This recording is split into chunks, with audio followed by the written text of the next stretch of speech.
semi-finals of the African Cup of Nations, Cote d'Ivoire 2024. 90 minutes of thrilling football encounter, and thankfully, the man who rose to the occasion the last time on behalf of the Super Eagles and on behalf of 200 million people of Nigeria, Ademola Lookman, once again came to the party. Beautiful pass from Moses Simon after a long drive, landed at the feet of Ademola Lookman. And what did the man do? He dropped the thunderous shots in the goalpost off the Palancras Necras. They go home crying, we go home rejoicing. Actually, we are not going home. We are going into the next stage. And what is the level of the next stage?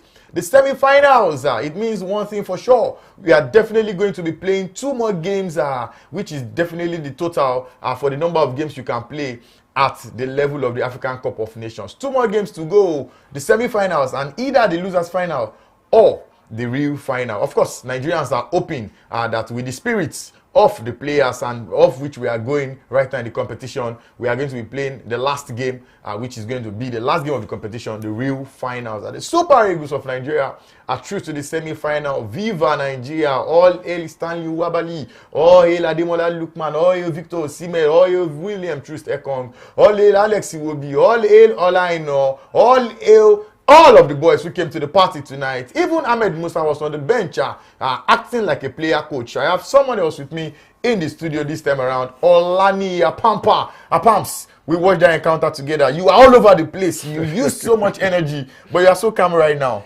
Yeah, really. It was a tense match. The Angolans, they really proved why they got to this point in Best the competition so far.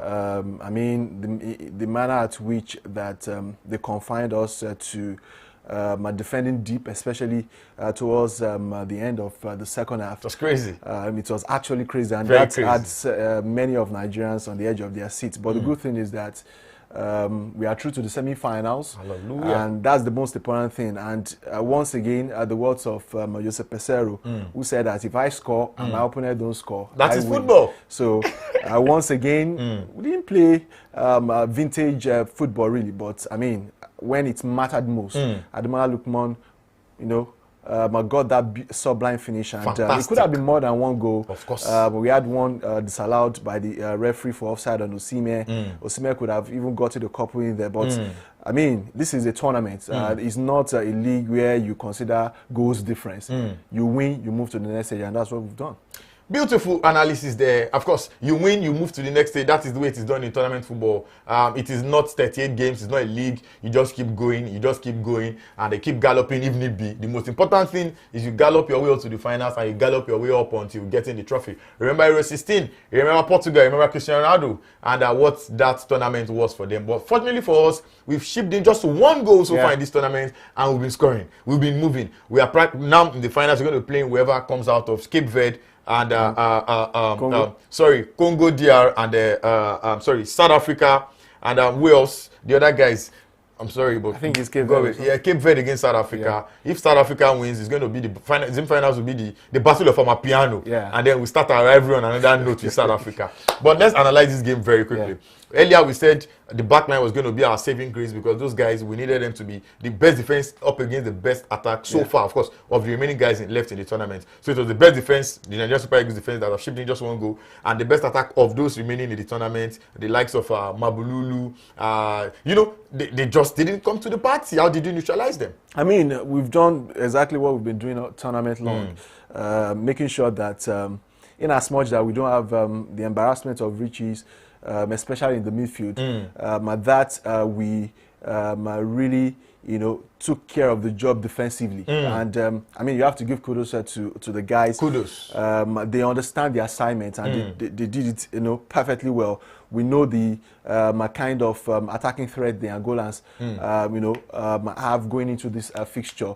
And we had a couple of scares here and there, especially that fantastic save from Nwabali in the first half. But apart from that, I think they were limited to few chances. And we're a little bit skeptical going into this tournament about the tactical notes of the manager, considering how we fared in the World Cup qualifiers and of course in the friendlies. But it looks like the Portuguese understand tournament football rightly, and they have shaped the team to be really to be defensively compact. And I mean, for the first time, we are seeing a very resolute Super Eagles defense. Okay. And I mean, like the old saying. You know, my defense wins you the tournament. Of course. And that's what we've been seeing so far. Of course. All right, beautiful there, trust me. I mean, we just need these guys are fantastic when it comes to getting goals and getting assists. And what did you do? Jelsin, we neutralized them. Mabululu was all over the place. Yeah. But of course, Olaino came to the party. Zaidou Sanusi came to the party. I think my only problem with Zaidou Sanusi is offensively. I mean, he got another opportunity today, like 2-3 games ago. And you just expect that you just put the ball into the net, but he blasted it away like he had somebody that he was targeting over there. But for defense-wise now, Shemi Ajayi, fantastic. Olaino, brilliant. This combination with Trustekong, Shemi, I mean... I never expected it. These guys are like Indomie boys. Yeah, I mean, especially for Trust, who looked like he was out of the team in the tournament. He was brought in, and questions were raised about his inclusion, but he has justified it. I mean, the standing captain is having a fantastic tournament. If he continues this way, maybe the Super Eagles eventually wins. Of course, he will be in contention as one of the best players of the tournament. And I mean, his partnership with Shemi looks like one that is made in heaven. Yeah. Made in heaven. And I mean, you can talk about Zaidou Sanusi. His crosses can be a little bit sketchy, but defensively, he does his job. Yeah, he does his job. And I mean, maybe Moses Simon played probably his best game tournament. This was his best game. This has been his best game so far in the tournament so far. Had a couple of chances created for Lookman and of course Osimhen, which they couldn't bury. And I mean, it's just a shame that he couldn't get more than that assist that he had in the game. Let's talk about Stanley Nwabali. Yeah. This was one man 200 million Nigerians are praying for after he got injured against Cameroon. And will he play on Friday? Will he not play on Friday? Will he play on Friday? Will he not play on Friday? Everybody was praying and hoping and praying and hoping. Today, he came to the party. Some persons were saying he was not tested enough in the other games. He only came to the party once against Cote d'Ivoire. The other games, he was off more times than he was on. But today he was on, and we did see that beautiful chance that Mabululu had. Yeah, had that ball gone in, perhaps we would have been having a different tune in our mouth right now. But Stanley Nwabali. Yeah, I mean, assured once again. We had doubt about the injury picked up against Cameroon. Looked like he's turned the corner and he perfectly fits in once again. Always assured. And I think he uses so much confidence. And he transmits that to the defenders. Team, to the player. Look at him smiling in the 88 minutes. I mean, that's on the floor. It might not have been tested tournament long, but a few times he's been called to action. He has showed himself, and I mean, it's one of the reasons why we've considered this stage the least number of goals in the tournament, and it's one of the reasons why we've gotten to this stage. So I mean, his inclusion has been really justified. When Jose Peseiro said he had a joker going into the tournament, when questions were raised about Francis Uzor, and people were like, hey, who is this guy that has been brought in from South Africa? But he has come in, he's been a mainstay. And yes, maybe a late bloomer, but never late than ever. Ever late than never.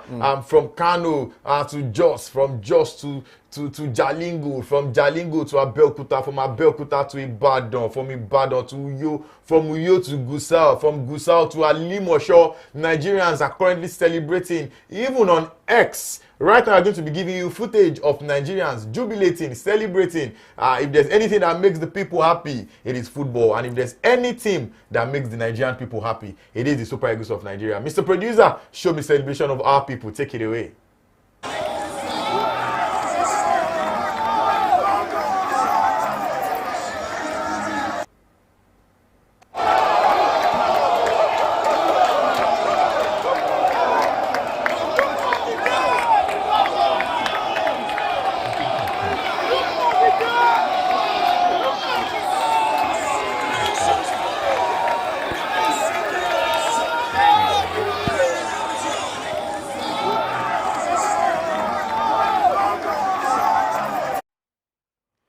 You could see our people there jubilating, dancing, celebrating after the goal by Ademola Lookman was scored. I'm equally very certain that this is the same way.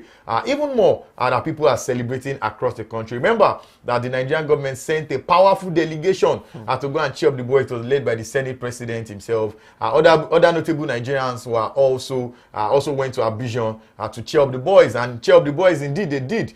Even the president of the country spoke with them earlier, all the way from France.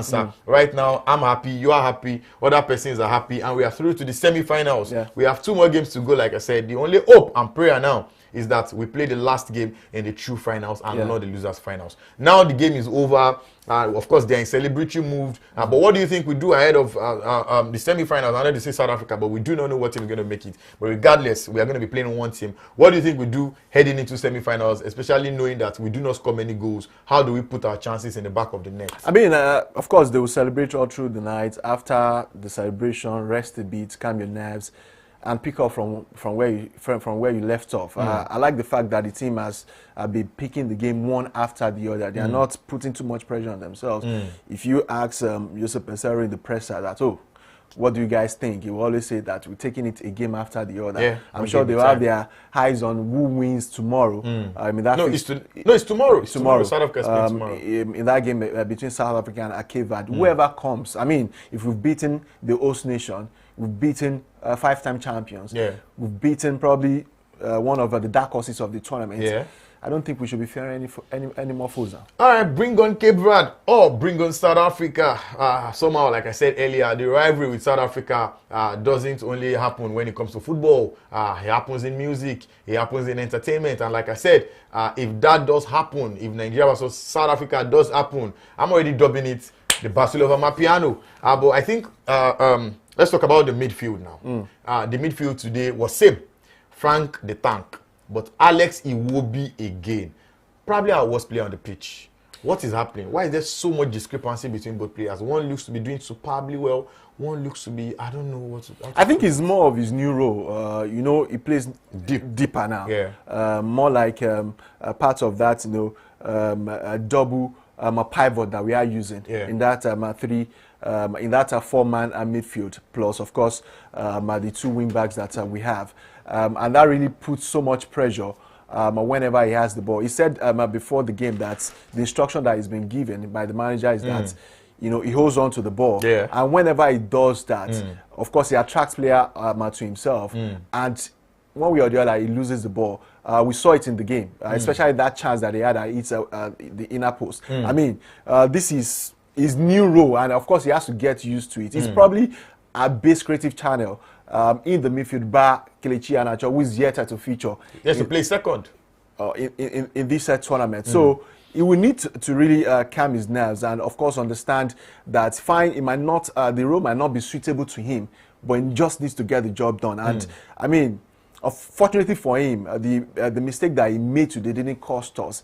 If he had cost us... Remember the last mistake, I'm sorry for continuing. Remember the last mistake we had in the first game? Was what led to the goal against Equatorial Guinea. Against Equatorial Guinea led us to that, the only goal that we've considered in the tournament. So I don't really want to blame him the most because, of course, it's a new role. He's not an out-and-out pivot or an out-and-out box-to-box midfielder. All he does is to play probably behind the striker from the wing. But in this tournament, he's playing more deeper. He's playing close to the defense. You have to defend and of course restart the attack. So I mean, if you are not mentally strong and you are physically strong, you might not be able to fit in. And we all know that, of course, Alex Iwobi is not the most physical of the players on the pitch. So, but the few times that he's shown his creativity in the games that we've played, you could see that he's created something dangerous for us. All right. Right now, I think Nigerians are just very happy about that encounter. It started like, let's just see what they will do with the Equatorial Guinea with a draw. A lot of persons bashed them and said we knew this was what they were going to do. And then coming into the second game against Ivory Coast, the victory. The third game, a victory, and then oh my goodness. Some football things did happen, and Cameroon was qualifying. We're going to be playing Cameroon ahead of is it Guinea now? Was it Guinea we were meant to play? But it was Cameroon thanks to some, like I said, late minutes football mathematics and football did happen when we came up against Cameroon. Perhaps that have been our best game so far. Yeah. The boys did come to the party, and we won 2-0, our highest scoring game as well. And yes, straight up against the Palancras Necras. And in the end, it ended 1-0 in favor of the Super Eagles of Nigeria. So if you're just joining us and you're wondering, what did the Super Eagles of Nigeria play? Yes, the Super Eagles of Nigeria won their quarterfinal encounter against the Palancras Necras of Angola. And that means one thing, that we are through to the semi-finals of the encounter. Who are we going to be playing? We're going to be playing either Cape Verde or South Africa. That game is going to be coming up tomorrow. Our next game comes up on Wednesday. Wednesday, yes, in a couple of days. It's Friday, Saturday, Sunday, Monday, Tuesday, Wednesday. And Wednesday will determine what happens at the weekend. The final is on the 11th of February, which is about a week away. From now? Yeah, from now. And but right now, Jose Pesero, or Jose, as lots of people call it different things. Jose Pesero, a man that people wanted out of the Super Eagles, is now the celebrity right there in Abidjan. And many Nigerian journalists were snapping with him, congratulating him, shaking him. How did he turn it around? Like magic. Yeah, he understood his assignment. He knows that how well he does in this tournament will determine his future. He's not started well in the World Cup qualifiers, and he knows that this is his saving grace. He's bought himself a time. Of course, after the tournament, so many things will change about his future in the Super Eagles. I think that was also laid bare to him by the sport minister when he had the meeting before the start of the tournament. But he's found a way to really, involve himself in African football. I think early enough he understood that, yes, we've got some players with flair, but that might not do it. So we have to mix it up. A bit of flair and, of course, a bit of, grit. And that's what has brought us at this far. So that is what tournament is all about. Typical Jose Mourinho or whatever, or Diego Simeone style. Kind of football. I mean, you don't have to play fantastically well. Just get a goal and keep it moving. Keep it moving, it was indeed, because right now we've considered just one goal and we've been scoring in every game. In the first game, we scored one goal. In the second game, we scored one goal as well. Yeah. In the third game, we scored one goal. In the third game, we played goalless? No, we won 1-0. An own goal from Moses Simon. Yeah, from Moses Simon. 3. Yeah. After that, we played Cameroon. We scored 2. And then we scored one goal. We scored 6, conceded 1. It means one thing, that we are compact at the back and up front. We are not too lethal, but we are getting the job done. Congratulations to the Super Eagles of Nigeria, and of course congratulations to the 200 million Nigerians that have been supporting the team from inception. Right now we're going to be playing on Wednesday, like I said earlier, against one of Cape Verde or South Africa. Thank you very much, Olani Apampa, for being a part of this this evening. Earlier I had Johnny Edwards with me. Olalekan Olabode is the man pressing the right buttons, and my producer has been Sulaiman Adeniyi. Thank you very much, everybody. Super Eagles, let's do it again.